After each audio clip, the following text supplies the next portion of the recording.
자, 마태복음 24절부터 26절 읽겠습니다. 시작.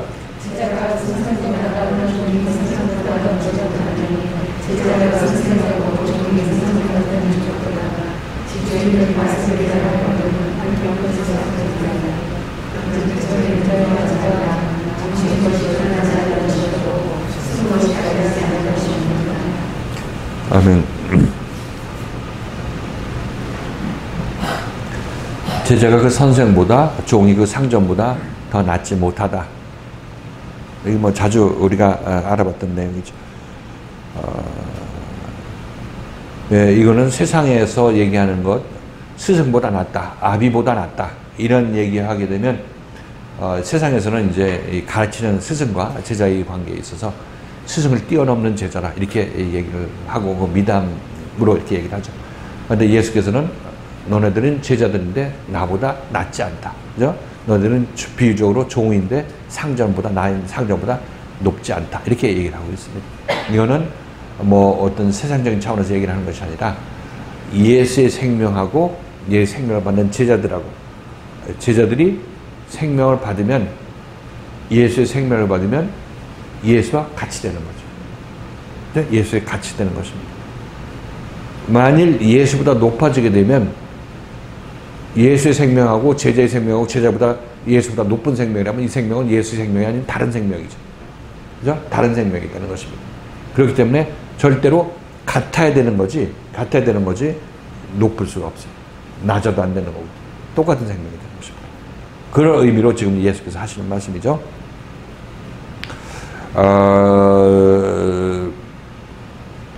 제자가 그 상전과 같고 종이 그 상전 같으면 조카도다. 같아야 된다는 의미가 제가 좀 말씀드렸고 집주인을 바알세불이라 하였거든 하물며 그 집 사람들이랴. 집주인은 예수, 그 집 사람들은 예수에 속한 제자들을 얘기를 하고 있죠. 근데 집주인을 바알세불이라고 이제 서기관과 바리새인들이 바알세불 귀신의 왕이라고 예수를 이렇게 욕했으니까 예수가 욕먹는 거는 제자들이 같은 생명을 가진 사도들이 같은 생명을 갖고 있으니까 예수가 욕먹으면 사도들도 욕먹겠어요? 안 먹겠어요? 하는 짓이 똑같으니까 욕먹겠죠. 그렇죠? 예수가 사람을 구하는 일을 했을 때 이 사람을 구하는 일이 바리새인과 서기관들 눈에는 자기 자신 이 서기관과 바리새인들을 망신 주는 일을 하고 있고 또 자기 자신 사람들을 뺏어가서 자기 예수 사람으로 만들려고 하는 그렇게 하기 때문에 그것을 방해하는 일을 하게 되겠죠. 그러니까 바리새인과 서기관들의 눈에 봤을 때는 내가 내 사람들을 잘 가르치고 있는데 왜 뺏어가려고 해? 그러니까 이게 이 귀신 들린 자들 아니야? 내가 하나님의 일을 하고 있는데 너네들이 왜 와서 날 회방하는 거야? 이렇게 얘기하겠죠. 지금 우리가 그 유튜브에서 본 거기 가서 우리가 복음을 전하게 되면 거기서 그쪽으로 이런 식으로 우리를 공격하고 들어오겠죠. 제가 이렇게 얘기를 하면 그들이 공격하겠지만 그럼 여러분들도 가서 그런 얘기를 저하고 같은 얘기를 하겠어요? 안 하겠어요? 하겠죠. 그러면 여러분들도 똑같은 얘기를 하니까 똑같은 취급 받는 거 아니겠어요? 그죠? 같은 생명을 가진 사람이 같은 얘기를 하니까. 그러니까 너네들도 그런 취급을 받는다. 바알세불 귀신 들린 자 취급을 받게 된다. 이렇게 얘기를 하고 있습니다. 그 얘기는 너와 나와 같은 생명을 가져 있다. 근데 쟤들이 나를 바알세불이라고 부른다. 너희들도 그런 취급 받는 거는 당연하지 않겠느냐. 말해서 무엇 하겠느냐. 이렇게 말씀하시는 거죠. 그러니까 이 얘기를 하신 이유는 이 제자들이 핍박을 받는다 안 받는다. 핍박을 받는다는 것을 얘기를 하고 있죠. 사도들이 핍박을 받는다고 얘기를 하고 있습니다. 왜? 예수와 같은 생명을 받았기 때문에 비진리의 세상으로부터 핍박을 받고 바알세불이라는 취급을 바알세불 취급을 받는다고 얘기를 하고 있는 것입니다.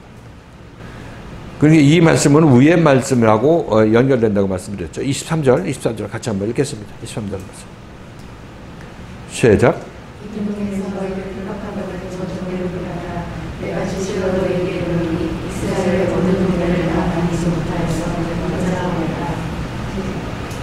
이 동네에서 핍박하면 저 동네로 도망가라 이렇게 얘기를 하죠. 36개 노라는 그런 얘기가 아니라 이 동네에서 너를 핍박하면 저 동네를 피하라는 얘기는 누가 널 핍박하면 말씀을 거절하는 거죠. 말씀이 여러분 안에 들어갔을 때 여러분들이 말씀을 핍박한다는 얘기는 말씀을 거절해 내치는 것을 얘기를 하고 있어요. 그러니까 이 말씀이 여러분 안에 들어가지 못하죠. 그러니까 말씀이 들어가지 못하고 여기 그대로 남아 있을 수밖에 없습니다. 그렇지만 여러분이 거절하는 것에 대해서 사도의 말씀이 핍박을 받는 거죠. 핍박을 받는데 핍박을 피해서 도망가라고 얘기를 하는 것이 아니라 핍박을 감내내라는 얘기하는 것입니다. 말씀 여러분들이 지금 말씀 앞에 있으면서 제가 말씀을 전했을 때 여러분이 거절하고 왜 이런 말씀 나한테 이런 말씀 주느냐고 여러분 성질내고 그렇게 될 것 같으면은 그럼 전 말씀을 핍박을 받는 거죠. 말씀이 여러분에 들어가서 환영받아야 될 텐데 그렇지 못하니까 말씀은 여러분의 자리를 잡기를 원하는데 들어가지 못했으니까 이를 피한 것입니다. 피한 건데 피한 게 아니라 그냥 여러분으로부터 거절을 받는 것을 당하는 거지. 여러분 거절을 받는 것을 거절한 것을 그냥 그 아픔을 겪게 되는 거죠. 이렇게 되면 이것이 이 도시에서 너희를 핍박하면 저 도시를 피하라는 얘기는 저 도시를 찾아가라는 얘기가 아니라 여기서 핍박 받아야 된다고 얘기해요. 핍박을 견뎌내야 된다고 얘기하고 있습니다. 그리고 다음에 또 여러분들이 말씀이 들어갈 때 핍박하면 다시 또 일리 피하고 또 들어가서 여러분들이 고침받고 회개하고 환경이 바뀌어서 하나님께서 역사해 주셔서 받아들일 환경으로 만들어 주셨을 때 말씀을 받게 되면 그때 말씀이 이제 여러분 그 도시 안에 들어가게 되는 거죠. 말씀이 여러분 안에 들어가게 되면 여러분 고침받았다는 증거가 되는 거죠. 말씀을 핍박하면 여러분들은 사도의 말씀을 핍박하면 사도는 말씀을 피해서 여러분에 들어가지 못하고 피해서 여기 있게 되는 것입니다. 이 도시에서 핍박했기 때문에 이 도시에 있게 되는 거죠. 거기서 쫓겨나서. 그러니까 이 핍박이 이스라엘의 온 동네라는 것은 여러분 자신 안에 있는 여러분 존재가 이스라엘이고 그 안에 많은 도시들이 있는데 이 많은 도시들이라는 것은 여러분 각자 내면에서 고쳐야 될 여러분들의 어떤 각 부분이라고 말씀드렸어요.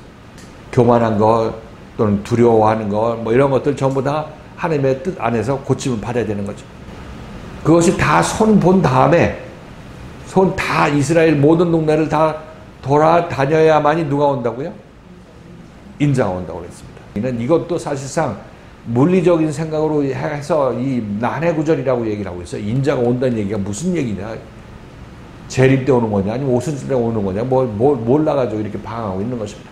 오순절 때 오는 거는 그나마 인자가 온다는 얘기, 오순절 때 온다고 보는 것은 제대로 본 거죠. 제자들한테 오순절날 성령 세례로 임했으니까 인자가 그들 안에 임한 것입니다. 근데 이것도 역사적인 사건으로 남을 수밖에 없죠. 지금 우리는 이 시대를 살고 있는 우리들에게는 역사적으로 남은 것일 수밖에 없습니다. 제자들은 그때 왔지. 우리들은 언제? 예수 그리스도를 말씀으로 만나고 나서 여기서 만나기 시작해서 이제 여기서 온전히 고침받은 다음에 여러분 내면에 있어서 각 동네들을 말씀에 의해서 다 고침받는 그런 과정을 체험하고 난 다음에야 인자가 여러분 안에 각자 임하게 되는 거죠.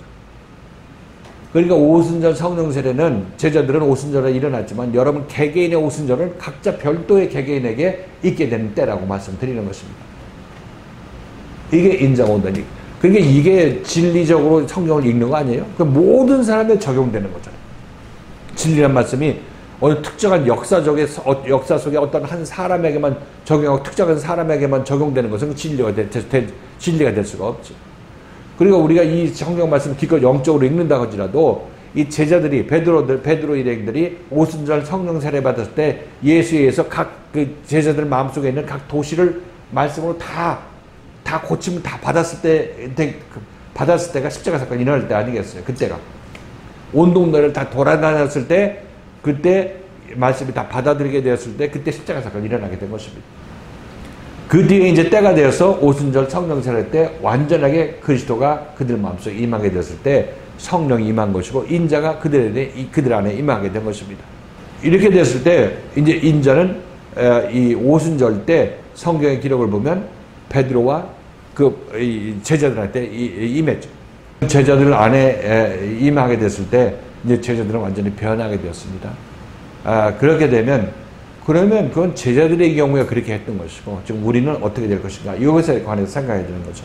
이게 바로 영적인 의미가 되는 것입니다. 이거는 바로 내 개인적으로 봤을 때 예수를 처음 만났을 때 말씀을 만났고, 그 다음에 3년 반이라는 기간 동안 우리가 고침을 받고, 다 고침을 받은 다음에 인자가 우리 마음속에 임할 때, 그리스도의 영이 우리 안에 임할 때 인자가 우리 안에 임하게 되는 것입니다.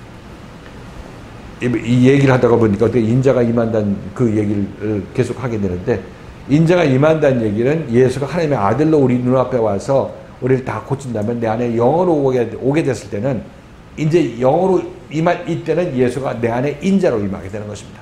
나의 아들로 임하게 되는 거죠. 사람인 나의 아들로 임하게 되는 것입니다. 내 안에 임하게 될 때. 그렇죠. 왜 인자가 됐냐? 그때 내 앞에 있을 때는 하나님의 아들로 왔지만 나를 다 고치고 내 안에서 예수의 생명을 탄생시켰으니까 우리는 예수의 모친이 되는 거죠. 예수를 내가 낳았으니까. 거듭난다는 얘기가 내가 예수의 생명을 해산한다는 얘기 아니겠어요? 해산하게 되면 그 내가 낳은 이 아들은 사람에게서 나왔으니까 인자가 되는 거예요. 인자. 사람의 아들. 내 안에 태어난 생명은 인자지만 나는 그 인자로 말미암아 나는 하나님의 아들이 되는 거죠. 육신을 입고 이 땅에 온 그 예수를 사랑하는 거죠. 육신을 입고 이 땅에 온 아들은 이제 하나님의 아들이죠. 우리 앞에. 하나님의 아들이 생육하고 번성해서 낳은 아들이 사람의 아들이에요. 강사에게서 말씀을 듣고 온전히 고침받고 예수 생명을 낳게 되면 여기서 이 하나님의 아들로서 말씀을 전한 사람이 강사에게서 이제 그 생명이 아들로 태어났으니까 사람의 아들을 생산해낸 거죠. 사람의 아들을 낳게 된 거죠. 사도가 오면 사람의 아들로 생각하는. 사도 바울이 사람의 아들이라고? 그러니까 육신을 입은 사람은 그냥 사람의 아들이라고 생각했던 거예요. 육신을 입은 예수. 육신을 입은 예수가 하나님의 아들이지 왜 사람의 아들이지? 사람의 몸을 입고 왔기 때문에 사람의 아들이라고? 그렇게? 네, 그렇게 돼요. 그 의미로 우리는 그렇게 생각하지만 성경은 그렇게 얘기를 하는 게 아니라 인자는 하나님의 아들, 지금 예수님은 하나님의 아들로 왔지. 사람이 육신을 입고 있는 하나님의 아들이잖아. 근데 보통 사람의 아들로 태어날 때도 있고 하나님의 아들로 태어날 때가 있잖아요. 성경에서 예수를 인자라고, 예수님도 자기 자신을 인자라고 얘기하잖아요. 그럴 때 구분점을 육신을 입었을 때를 사람의 아들이다 이렇게 생각했던 거예요. 자기 하나님의 아들인데 우리에게서 하나님을 아들을 낳게 하는 그런 생명 자체이기 때문에 우리 안에서 이 각 마리아에게서 하나님의 아들이 생명을 주어서 그 안에서 씨를 뿌려서 아들이 나오게 하면 그 아들은 여기서 이 하나님의 아들하고 같은 생명 아니냐. 같은 생명인데 사람에게서 낳기 때문에 사람의 아들이라고. 그러니까 처음에는 예수는 하나님의 성령으로 잉태해서 하나님의 아들로 낳았잖아요. 하나님의 아들로 왔잖아요. 하나님의 아들이 하나님의 뜻을 온전히 우리에게 다 행하고 나면 이제 사람의 아들로 우리 안에 태어나게 되는 거죠.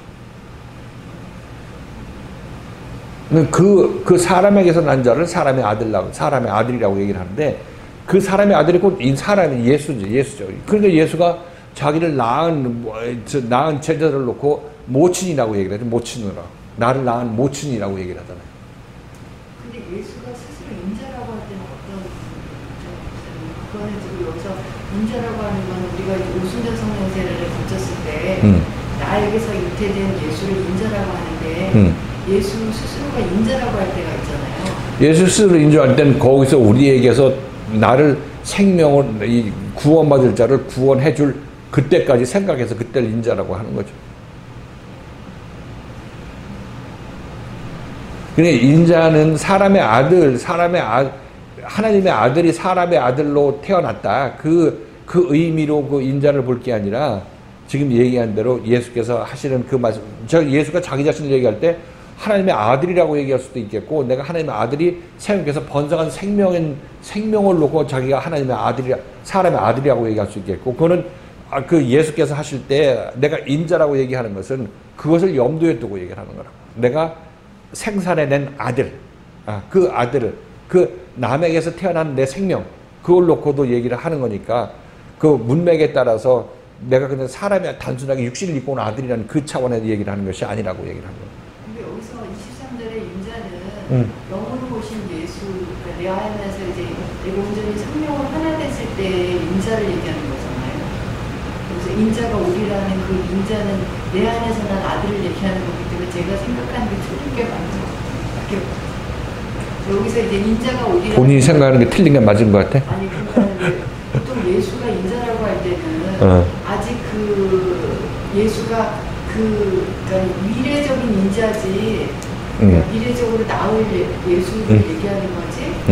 그러니까 고정적으로는 그 예수가 인자라고 했을 때는 사람의 아들하면 그 마리아의 아들, 그러니까 육신을 입은 예수로만 생각을 했던 것 같아요. 그러니까 보통 예수가 보통 자기 자신을 인자라고 얘기를 많이 표현했잖아요. 이 땅에 왔을 때. 근데 지금 여기서 이제 근데 그때 인자는 오순절 성령 세례를 포함한 인자다 이렇게 말씀해 주시는 거잖아요. 그러니까 하나님의 아들은 아직 남을 구원하지 못한 구원자지, 남을 구원하지 못한 구원자. 인자는 남을 구원한 구원자지. 그러니까 인자가 더 깊이가 하나님의 아들로서 완성된 하나님의 아들을 얘기를 하고 있는 거죠. 그러니까 여기서 인자라는 건 이제 내 안에서 예수의 생명이 잉태돼서 나온 그 인자를. 그때 이제 예수가 이제 하나님의 아들이 인자가 되는 거죠. 그리고 인자가 됐으니까 그 사람이 구원받는 거고, 인자가 오니까 본인이 구원받는 거고. 성령이 오니까 인자가 그때 그 비로소 인자가 되는 거죠. 생명이 사람 안에서 태어났기 때문에. 그 사람 안에서. 마리아도 실질적으로 예수를 성령으로 잉태한 그런 사람이고, 마리아에게서 태어난 그 예수도 사실상 인자는 인자지. 마리아에서 태어났으니까. 근데 육신적으로 태어난 것이니까 그거는 제대로 된 인자가 아니고, 제대로 된 인자는 이제 베드로에게서 태어난 인자.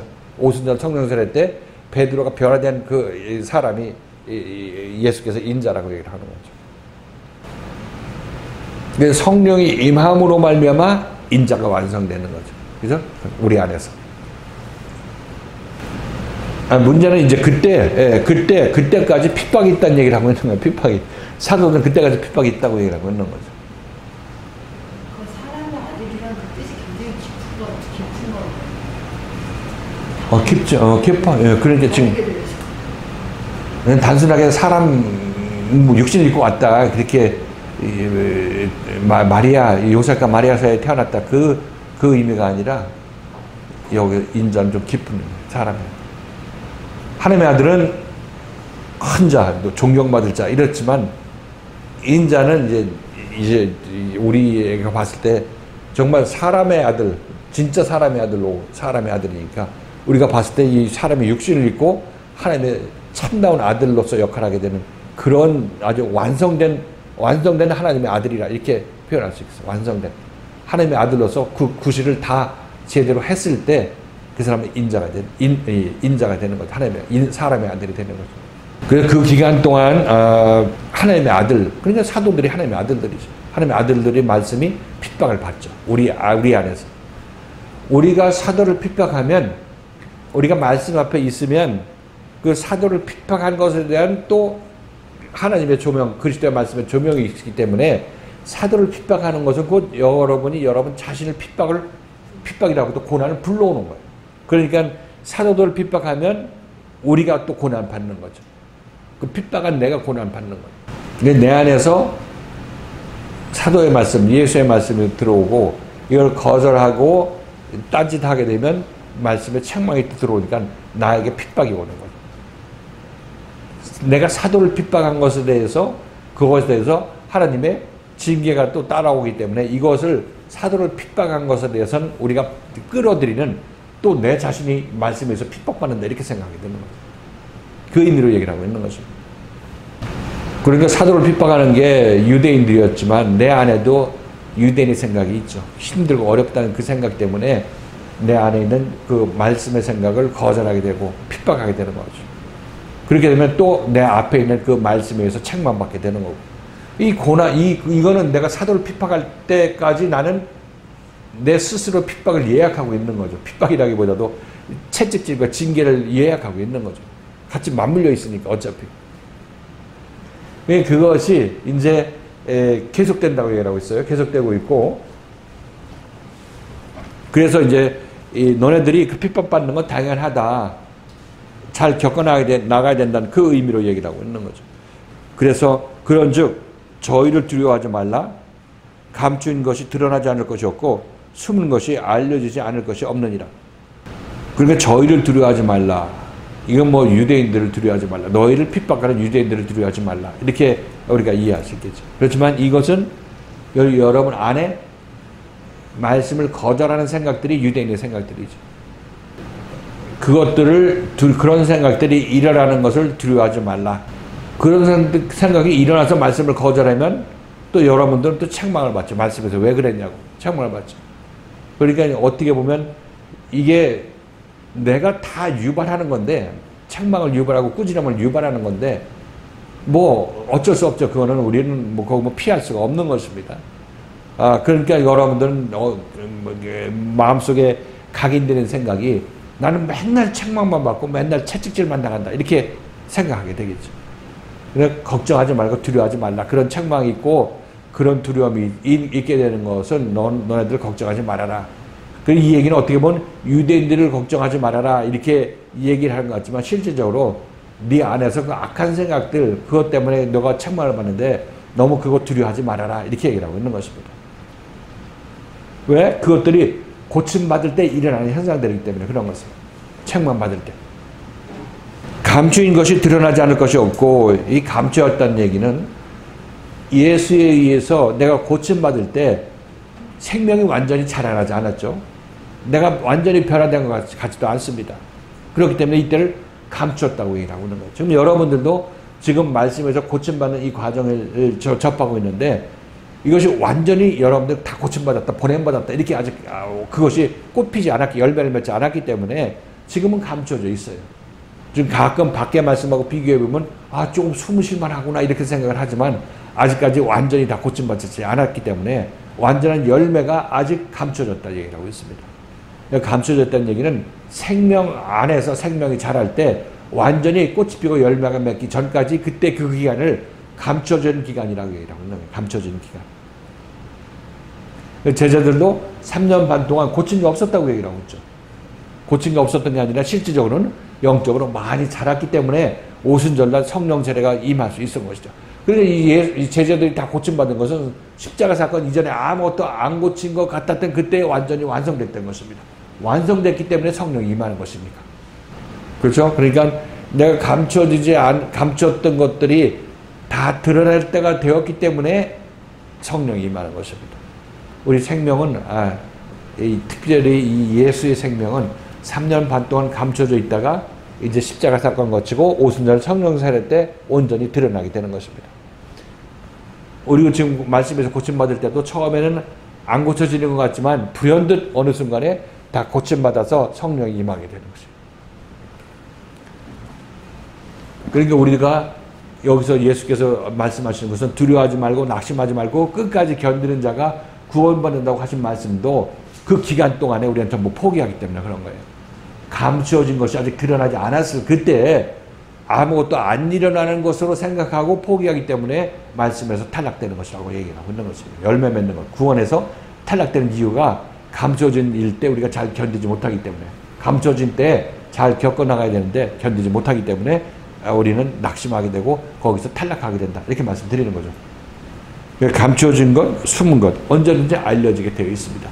생명의 특성이 처음에 안 자라나는 것 같지만 자라나는 그 특성을 이렇게 얘기해주고 있고 그러니까 너네들은 여기서 끝까지 잘 견뎌라. 도중에 포기하지 말아라. 이 말씀을 우리에게 해주고 싶으신 것입니다.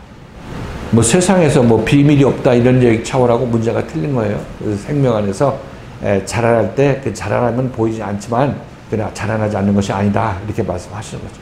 여기서 23절의 인자가 어디가요? 네. 23절의 인자가 어디가요? 그냥 그동안은 그냥 우리가 이제 예수가 밖에 있어가지고 우리를 그래서 고침받고 우리 안에 성령으로 그리스도로 오신다 이렇게 계속 얘기를 외우잖아요. 그래서 그냥 그러면 그렇게 이해를 해도 맞는 건지. 그래서 이제 밖에 있던 예수님이 계속 나를 고치셔가지고 내 안에 생명으로 임해서 이제 그리스도로 성령으로 임한다 이렇게만 이제 뭐 그렇게 그거를 그냥 인자가 어디라 그렇게 알고 있어야 되는지 아니면 조금 더 뉘앙스가 조금 더 얘기를 다른 건지. 아니, 성령으로 임한다는 건 우리가 지금 알고 있는 거고, 근데 인자가 온다는 얘기를 이제 예수께서 이렇게 표현을 하시니까 그 인자가 오는 거는 왜 인자라고 표현을 하셨는지에 대해서 우리가 지금 얘기한 거 아니야? 인자가 예수의 생명이 그냥 와오면 나는 하나님의 아들이 됐는데 그것으로 끝나는 것이 아니라 내 안에서 이 하나님의 아들이 이제 내 안에서 태어났기 때문에 사람에게서 태어났기 때문에 인자라고 한다 이렇게 얘기를 하니까 성령으로 임한다는 거하고 인자가 임한다는 거하고 같은 사건인데 표현하는 게 또 뉘앙스가 이게 더 인자가 더 깊은 거죠. 인자가 임한다는 거. 그게 인자라고 얘기를 하니까 더구나 육신을 입은 인자라고 하니까 이게 예수의 재림으로 이렇게 보게 되고 사람들은 그러니까 이 난해 구절이 되게 되는 거예요. 이때 아직 재림 안 했는데 이렇게. 그러니까 그 사건을 놓고 얘기를 하는데 그 사건에 더 깊은 의미가 인자가 온다는 지금 인자가 온다는 게 지금 배우니까 지금 알게 되니까 더 깊은 의미 아니야? 처음부터 알았던 건 성령으로 임하고 그리스도의 영으로 임한다 이렇게 쉽게 얘기하면 되는데 뭐 그거하고 만족하면 그렇게 그때 기다리면 되는 거고 너 그때 또 이렇게 또 표현한다고 또 예수께서 말씀하시니까 성경에서 말씀하시니까 여기 핍박하는 거예요. 너희를 핍박하거든. 이 동네에서 너희를 핍박하거든. 저 동네를 피해라. 핍박이 조금 헷갈렸거든요. 핍박은 우리 자꾸 핍박으로 생각이 되는데 나한테 내가 핍박을 받는 걸로 생각하는데 본인이 사도를 지금 여기 문제가 되는 것은 밖에 사람들이 뭐 예수 때 유대인들이 핍박했다 아니면 여기서 교회에서 밖에 사람들이 핍박한다 그거는 이제 우리 눈앞에서 나타나는 일들이고 우리 내면에서 이제 이 말씀은 핵심적인 말씀은 우리 내면을 고쳐야 밖에서도 핍박을 안 하게 되는 거 아니겠어요. 그 지금 우리 안에서 여기서 사도들을 보내면서 말씀하시는 거니까 사도들아 너 갈 때 난 너네 편인데 너네들이 딴 데부터 핍박받으면 어떻게 도망가라 이런 식으로 뭐든 지침을 내려주는 것으로 우리가 이해를 하고 있는데 그게 아니라 예수께서 그 사도의 말씀을 보내면 예수의 말씀은 자기 자신의 말씀을 보내는 거 아니에요. 그래서 예수의 말씀은 지금 우리 입장에서는 우리가 사도라면은 뭐 그건 별개의 문제지. 우리는 땀한테 말씀을 줄 때 우리가 당하는 것이니까. 근데 우리는 지금 완전한 사도의 길을 가기 위해서 온전히 고침받기 위해서 지금 사도의 말씀을 온전히 받아내야 우리가 사도가 될 거 아니겠냐고. 받아내지 못하는 경우가 있잖아요. 사도를 우리 집에 오려고 말씀이 나한테 들어오려고 사도의 말씀이 들어오려고 했을 때 나 힘들고 어렵고 왜 나만 갖고 그래 하면서 여러분들은 사도를 배척할 그런 상황이 벌어질 수도 있다는 얘기를 하고 있는 거죠. 근데 여러분 사도를 핍박하는 거죠. 핍박하게 됐을 때 여러분 내 마음속에서 사도의 말씀이 핍박을 해서 밖으로 몰아냈는데 그런 사도는 아직까지 눈앞에 있죠. 아직까지 사도는 말씀 나한테 주고 있으니까 눈앞에 있으니까 이제 사도가 왜 또 그러냐고 이제 그 얘기를 하겠지. 그러니까 서십자가 자기 안에서 내면을 봤을 때 사도의 말씀이 핍박받는 거는 내가 핍박하지만 실질적으로 핍박에 대한 해를 입는 것은 본인이란 말이에요. 왜냐하면 본인이 사도의 말씀을 핍박하면 내 눈앞에 있는 사도가 왜 핍박하냐고 또 이제 서십자를 책망할 거 아니겠냐고. 그게 또 감사한 거지만. 그리고 내가 사도를 핍박하고 있는 동안에는 난 또 다른 핍박을 받아들인다. 그죠. 거기에 대해서 사도에 또 왜 핍박하느냐고 이렇게 이 책망이 들어오게 된다는 얘기를 하고 있는 거죠. 이게 누구의 고난으로 다가오냐면 사도를 핍박하지만 누구의 고난으로 다가오냐면 본인 자신의 고난으로 핍박으로 다가온단 말이죠. 그러니까 이거는 사도들을 얘기를 해주면 자기 자신 안에 있는 말씀도 사실 받아들이면 본인 거야 될 거 아니에요. 사도들의 말씀이 본인이 거야 돼야 될 거 아니겠냐고. 본인의 입장에서도 보면 네가 말씀을 핍박하는데 네 말씀 살려야 되는 건 너도 알고 있지 않냐. 그렇지만 어쩔 수 없이 네가 핍박하는 거 아니냐. 잘 겪어 나가야 되지. 이렇게 말씀하시는 거다. 사도를 핍박하는 거는 또 다른 핍박을 자기 자신이 이 책지를 받아들이고 오니까 핍박하는 만큼 되받아치게 되는 거죠. 반사되는 거죠. 반사돼서 자기 자신이 내가 사도를 핍박할 동안 나는 나를 핍박하는 자가 되네. 그렇지? 다 그래서 사도를 핍박하지 않을 때가 되면 동네를 다 돌아다녔을 때야. 그렇게 되면 이 인자가 사도가 임하는 거고, 사도가 임한다는 얘기는 결국 사도의 영이 임하는 것이니까 그리스도의 영이 임하게 되는 거니까 이 서십자가 그때 인자를 해산하게 되는 거죠. 인자가 되는. 이제 여러분 그리스도가 영이 안에 임했으니까 이제 인자가 그리스도가 인자로 임하게 되는 거죠. 그렇죠? 그 연관관계 여러분 내면에서 사도인을 그리스도의 말씀으로 생각하고 나도 말씀을 키워나가야 되는 그런 생각이 있잖아. 그래서 사도편이기도 하지. 그런데 그렇게 안 되니까 문제지. 안 되니까 연단이 꼭 필요한 거고. 그런 사람을 만들어줘야 되니까. 집에 가서 생각해. 뭐 다음 주에 또. 내가 예수님 말씀을 자꾸 거절하고 받아들이지 못하잖아요. 결국 그게 나를 해야 하는 거니까. 그 본인을 해야 하는 거고, 그건 받아들여서 하는 건데 아직 모르기 때문에 그러니까. 과정에서 저도 모르게 피하는 잘 그걸 받아들이는 거로서 잘 견뎌나가면은. 그러니까 설자도 사도의 입장이 되는 건데 아직 사도가 길을 못 피고 있는 그 사도를 안에 갖고 있는 거죠. 그 사도를 완전히 살려내야 내가 사는 건데 아직까지 육신이 약해서 아직까지 잘하지 못했기 때문에 사도를 핍박하게 되는데 그게 자기 자신을 핍박하는 거라니까. 그 의미에서 이 말씀 얘기를 하고 있는 거예요.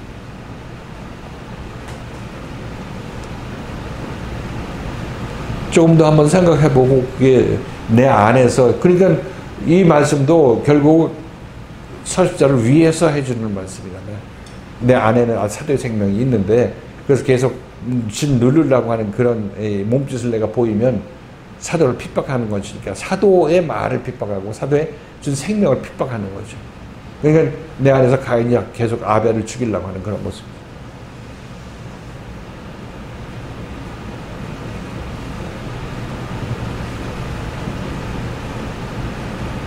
그렇게 해서 내가 이제 고침을 다 받게 되고 내 안에서 이제 사도의 말씀을 제대로 받아들이게 되면 그리스도의 말씀을 받는 거고 그때 인자는 내 안에 임하게 된다. 성령이 임하는 건데 그게 곧 인자가 임하는 것이다. 이렇게 여기서 표현하고 있죠.